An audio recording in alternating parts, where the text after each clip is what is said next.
स्पर्श व्यंजने. आपण आजचा कोणता भाग होता ना, कोणता भाग बघणार आहे? स्पर्श व्यंजन. एकूण स्पर्श व्यंजने किती आहेत? 25. एकूण स्पर्श व्यंजने किती आहेत? 25. स्पर्श व्यंजनाला दुसरं नाव का? बघा, स्पर्श का बरं म्हणतो? कारण आपल्या मुखातील जे वर्ण आहेत, आपण जे वर्ण बोलतो ते वर्ण ज्या ज्या आपल्या मुखाच्या भागाला स्पर्श होऊन निघतात.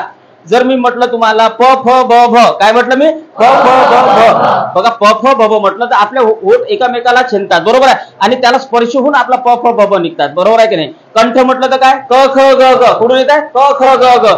म्हणजे आपल्या कंठातून निघत आहे. ज्या ज्या भागातून आपला वर्ण जे बाहेर निघत आहे, व्यंजन जे बाहेर निघत आहे, वर्ण जे बाहेर निघत आहे, त्या भागाला जर समजा छेदून निघत आहे, त्याला काय म्हणतो आपण? त्या भागाला स्पर्श करून निघते, त्या व्यंजनाला काय म्हणतो आपण? स्पर्श व्यंजन. मग स्पर्श व्यंजन किती आहेत? 25. बघा, त्याच्यामध्ये एक लक्षात ठेवा, स्पर्श व्यंजनाचे जर आपण विचार केला तर स्पर्श व्यंजनाला आपण अधिक दुसरं नाव होतं. काय नाव होतं रे? वर्गीय. वर्गीय व्यंजने. कोणतं होतं स्पर्श व्यंजनाला? दिला वर्गीय व्यंजन.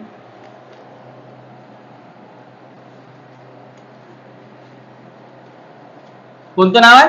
वर्गीय व्यंजन. अरे कोणतं नाव आहे? वर्गीय व्यंजन. स्पर्श व्यंजनाला दुसरं नाव काय? वर्गीय व्यंजने. एक लक्षात ठेवा. आणि त्याच्यानंतर बघा, कठोर. स्पर्श व्यंजनाचे किती प्रकार आहेत? समजा 3. बघा, आता त्याच्यामध्ये काय? कठोर, मृदू, अनुनासिक. बघा, कठोर मग किती आहेत आपले? 10. कठोर किती आहेत? 10. एकूण कठोर म्हटलं तर? एकूण कठोर किती? 13. बघा, कठोर म्हटलं तर 10. मग त्याचं याच्यामध्ये बघावं लागेल तुम्हाला, कठोर 13 कसे काय? मग 3 कोणते येते रे? उष्मे. कोणते? उष्मे. डायरेक्ट श श श श स म्हणाल का? उष्मे. उष्मेमध्ये किती येतात? 3. कोणकोणते? श स स. बरोबर आहे. कोणकोणते? श स स. बघा, याच्यामध्ये कठोरमध्ये श स स म्हणजे कसं काय? बघा, षटकोनातला श, सशात आपलं शाळेतला श आणि सशातला स, हे 3 याच्यामध्ये येते. म्हणून एकूण कठोर म्हटलं तर किती? 13. मग आता मला सांगा, मृदू किती आहे? 10. मृदू किती आहे? 10. आणि अनुनासिकी किती आहेत? 5. न त्र न न म. लक्षात ठेवा इकडे. आता आपण कठोर आपले झालेले आहेत. या व्यंजनाला आपल्याला उच्चार करण्यासाठी कठोरपणे आपण उच्चार करतो, म्हणून यांना काय म्हणतो आपण? बरोबर आहे. आणि लक्ष द्या, मृदू व्यंजन. मग आता मृदूचं काय? तर मृदू जर म्हटलं आपण तर तुम्हाला सांगतो की बघा, मृदू मध्ये काय झालेलं आहे? मृदू व्यंजने जर म्हटलं, किती? मृदू व्यंजने म्हटलं तर किती आहे? 21. मृदू व्यंजने किती आहेत? 21. मृदू व्यंजने किती आहेत? 21. तशी इथे दिलेले आहेत 10. परंतु आपण मृदू व्यंजने म्हटलं तर किती आहेत? 21. मग 21 कोणकोणते? त्याच्यामध्ये कोणकोणते येते बघा? क ग घ ज झ ड ढ द ध ब भ. वाचा. ग घ ज झ ड ढ द ध ब भ. हे एकूण किती झाले आहेत? 10. बघा, किती आहेत हे? 10. हे आहेत 10. त्याच्यामध्ये आणखी कोणते ऍड होतात? तर य र ल व. कोणते होतात? य र ल व. याला आपण अंतस्थ म्हणतो. काय म्हणतो? अंतस्थ. य र ल व. आणखी काय म्हणतो त्याला? अर्धस्वर म्हणतो. आणि हा काय आहे? महाप्राण. हो. किती आहे? महाप्राण. ह. एकूण महाप्राण म्हटलं तर 14. एकूण महाप्राण म्हटलं तर 14. आणि एक महाप्राण म्हटलं तर ह. आणि इकडे बघा, आणि हा काय? स्वतंत्र ळ. याला आपण काय म्हणतो? द्राविडियम. काय म्हणतो? द्राविडियम. आणि त्याच्यानंतर अनुनासिकी किती आहेत बघा? ड त्र न न म. हे झाले किती? 5 अनुनासिकी. म्हणजे हे एकूण किती झाले? अरे एकूण किती झाले? 21 झाले. किती झाले? 21. बरं, 21 हे झाले. मग आता स्वर किती आहेत? स्वर किती आहेत? बरं, स्वरला दुसरं नाव काय?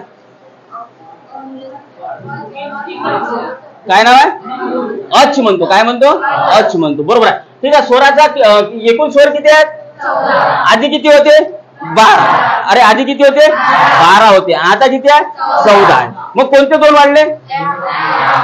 हे 2 वाढले त्याच्यामध्ये. बघा, लक्ष द्या इकडे. ह्रस्व दीर्घ संयुक्त इंग्रजीला आपण दुसरं नाव काय म्हणतो? आदत्य. इंग्रजीला दुसरं नाव काय म्हणतो आपण? आदत्य. बघा, आदत्य तुम्ही म्हणत आहे. ठीक आहे. आता मला सांगा, मग याच्यामध्ये काय? ह्रस्व म्हटलं तर अ इ उ रू लू हे झाले. आणि त्याच्यानंतर दीर्घ किती आहे? आ इ उ. त्याच्यानंतर मोठा आ, आपला मोठा आ, मोठी ई आणि मोठा. नंतर संयुक्त किती आहे? 4. ए ऐ ओ.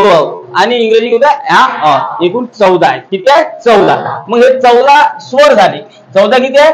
स्वर प्लस स्वरादी किती आहे रे 2. कोणकोणते? अम आहा. स्वरादी किती आहेत? 2. कोणकोणते? अम आहा. मग स्वरादी किती आहेत? 2.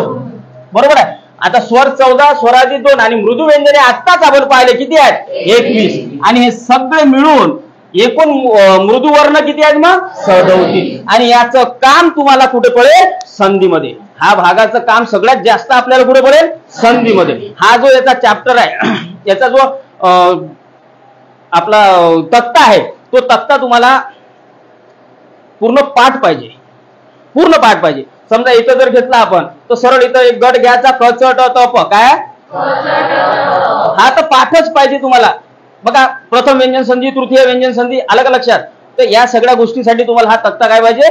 पाठच पाहिजे. बरं, आपण म्हटलं क च ट त प, मग कसा पाठ करायचा? बघा, क म्हटलं तर काय? क ख ग घ ड. काय म्हटलं? क ख ग घ ड. क नंतर काय येते? च छ ज झ त्र. काय म्हटलं? च छ ज झ त्र. क च ट येते. क च ट. ट ठ ड ढ न. क च ट म्हटलं तर काय? ट ठ ड ढ न. नंतर काय ते? क च ट त. त थ द ध न. काय ते? त थ द ध न. नंतर काय ते? क च ट त प. प फ ब भ म. काय ते? प फ ब भ म. या टाईप 2 कठोर, याच्यामध्ये मृदू, आणि हे काय?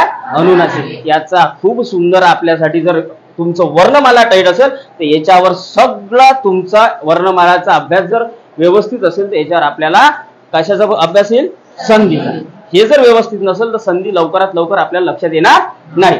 बघा, स्वर 14 स्वरादी 2, मृदू व्यंजने किती? 21. आणि तुम्हाला मृदू मृदू व्यंजने म्हटलं तर 21, आणि इकडे मृदू व्यंजन 21 म्हटल्यानंतर मृदू वर्ण जर म्हटलं तर किती?